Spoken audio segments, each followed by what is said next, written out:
తీహార్ జైల్లో అయితే సుకేష్ ఉన్నాడు, అదే జైల్లో కవిత గారు కూడా ఉన్నారు. అయితే ఇక్కడ సుకేష్ మాత్రం కేంద్ర హోంశాఖకి ఒక లేఖ అయితే రాశారు. నేను కవితని చూడాలనుకుంటున్నా, కవితతో మాట్లాడాలనుకుంటున్నా అని చెప్పేసి అయితే ఒక లేఖ అయితే తను రాయడం జరిగింది. అయితే ఈ అంశాన్ని మనకు వివరించడానికి మనతో పాటు ఉన్నారు ప్రముఖ senior journalist and political analyst C S Rao గారు. నమస్కారం సార్. నమస్తే సార్, ఇప్పుడు చూస్తుంటే తీహార్ జైల్లో ఉన్న సుకేష్ అయితే ఒక కేంద్ర హోంశాఖకి ఒక లెటర్ అయితే రాయడం జరిగింది. అదేంటంటే కవితని కలవాలి అని చెప్పేసి అయితే ఒక లేఖ రాయడం జరిగింది. సో మరి ఈ అంశాన్ని ఎలా చూడాలి, ఏంటంటారు సార్? ఒకటి ఏంటంటే అందరూ తీహార్ జైల్లోనే వెల్కమ్ టు తీహార్ క్లబ్ అని చెప్పి కవిత అరెస్ట్ అయిన సందర్భంగా ఆయన ఒక లెటర్ రాశారు, ఒక సందేశం కూడా పంపించారు తీహార్ జైలు నుంచి. తరచూ ఈ సుకేష్ చంద్రశేఖర్ లెటర్లు రాస్తూనే ఉన్నారు. ఎందుకంటే ఈ దీంట్లో మొత్తం అప్రూవ్గా మారి వాంగ్మూలం ఇచ్చింది ఆయనే. నాకు మొత్తం తెలుసు, డీటెయిల్స్ తెలుసు, ఎవరెవరు ఎక్కడ ఎంత డబ్బు ఇవ్వాలనుకున్నారు అని చెప్పి, ప్లస్ కోడ్ భాషను కూడా చెప్పారు. 1 కేజీ గీ అంటే 1 కోటి రూపాయలు అని, 15 కేజీల గీ రెడీగా ఉందంటే 15 కోట్లు రెడీగా ఉంది అని. సో అలా కోడ్ భాషను కూడా వివరిస్తూ ఆయన మొత్తం తన చార్ట్ ఏదైతే ఉందో ఆ చార్ట్ను కూడా బయటపెట్టి ఈడీకి సిబిఐకి ఇవ్వడం జరిగింది అప్లోడ్గా మారిన సందర్భంగా. సో కాబట్టి ఈ నిజమా కాదా అని చెప్పేసి మమ్మల్ని అందరినీ కూర్చోబెట్టుకొని మాట్లాడండి, ఎవరెవరిని కవితని దగ్గర కూర్చోబెట్టుకొని మొత్తం వివరాలు అడగాలని ఉంది నాకు.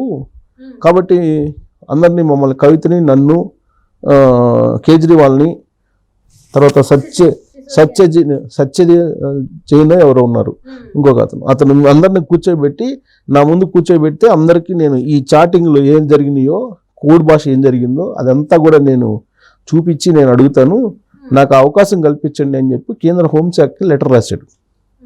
తాజాగా సుకేష్ చంద్రశేఖర్ తరచూ ఆయన లెటర్ రాస్తుంటాడు.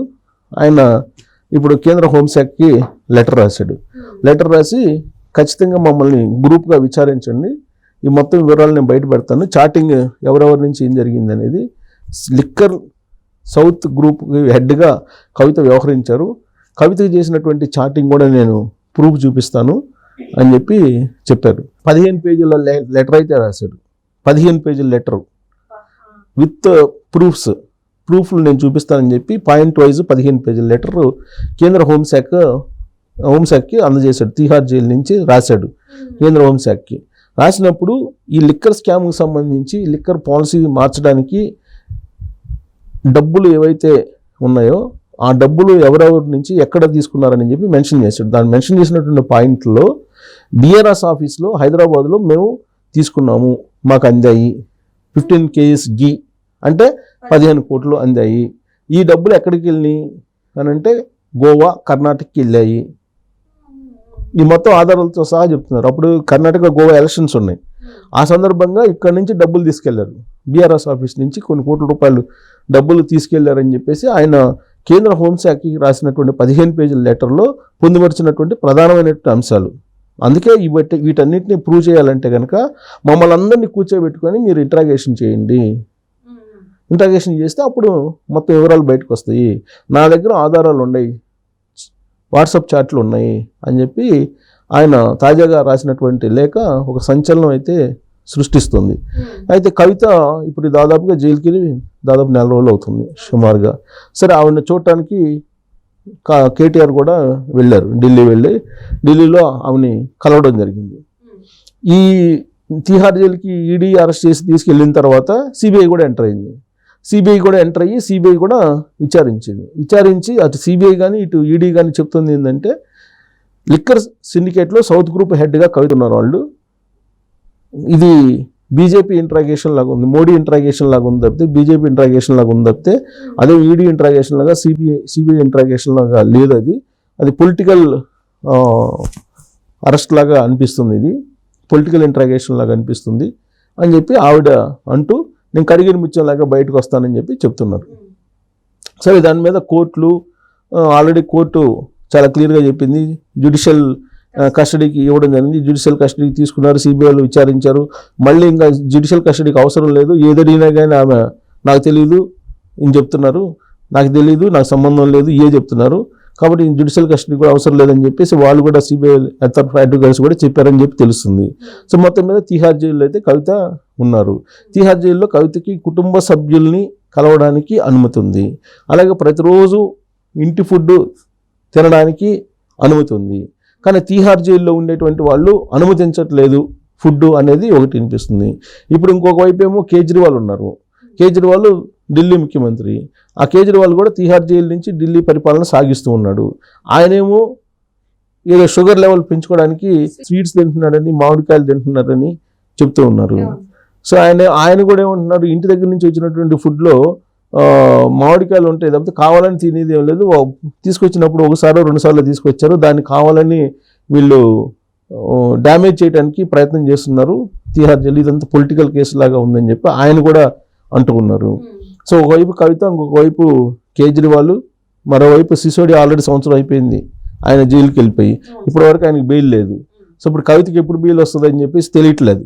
అసలు బెయిల్ వస్తుందా రాదా అనేది కూడా తెలియట్లా. సిసోడియాకే బెయిల్ అయినప్పుడు కవితకి ఎలా వస్తుంది? సో పైగా ఇది మనీ లాండరింగ్ జరిగింది అనేటువంటి ఒక అనుమానాలు ఉన్నాయి. మనీ లాండరింగ్కి సంబంధించి కూడా ఇన్వెస్టిగేషన్ జరుగుతుంది. అసలు ఇంకొక ట్విస్ట్ ఏంటంటే దీని మీద ఆల్రెడీ కొన్ని కంప్లైంట్స్ కూడా ఉన్నాయి. ఏం కంప్లైంట్స్ ఉన్నాయంటే, ఆ మధ్యకాలంలో ఒక సినిమా కూడా తీశారు. ఆ సినిమాకి సంబంధించి డైరెక్టరు, చార్మిని వాళ్ళందరూ కూడా తీసుకెళ్లి ఈడీ విచారించింది. ఆ సినిమాకి ఏదో పెట్టుబడి పెట్టారు ఈ డబ్బులు అనేది ఒకటి వినిపిస్తుంది వైట్ చేసుకోవడానికి. అదేదో సినిమా విజయ్ దేవరకొండని పాన్ ఇండియా లైగర్ సినిమాకి ఏదో పెట్టుబడులు పెట్టారు, అది కూడా విచారించడం జరిగింది. సో ఇవన్నీ మొత్తం విచారణలో ఉన్నాయి, మొత్తం కేసు అంతా విచారణలో ఉంది. ఇప్పుడేమో ఎలక్షన్లు జరుగుతున్నాయి. ఈ ఎలక్షన్ సందర్భంగా ఈ కేసుకు సంబంధించి పురోగతి ఏంటి తెలుసుకునేటువంటి ప్రయత్నం చేస్తూ ఉన్నారు. కానీ బెయిల్ మాత్రం ఇప్పుడు వచ్చేటువంటి పరిస్థితి కనిపించట్లా. నేను ఎలక్షన్కి పోయి క్యాంపెయిన్ చేయాలి, ప్రచారం చేయాలని చెప్పి కవిత రిక్వెస్ట్ చేస్తున్నారు.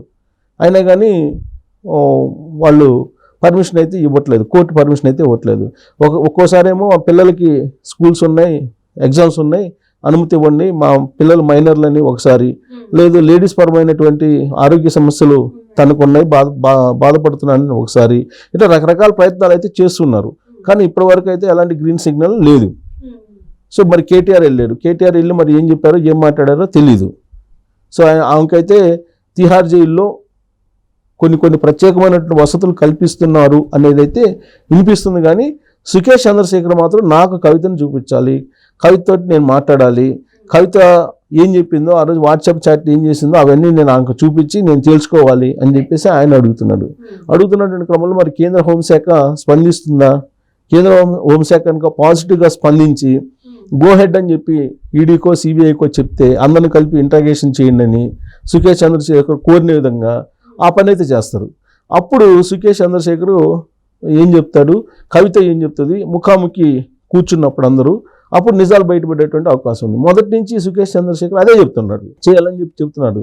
తిహార్ క్లబ్ అందరూ వస్తే వెల్కమ్ టు తిహార్ క్లబ్ అంటూ చెప్పి మనందరం కూర్చొని మాడుకున్నాం రండి అని చెప్పి చెబుతున్నారు.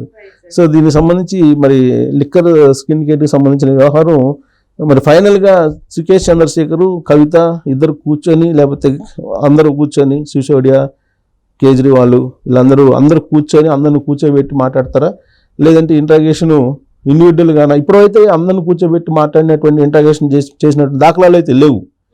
బట్ ఐ వాంట్ కవిత అంటున్నాడు ఆయన.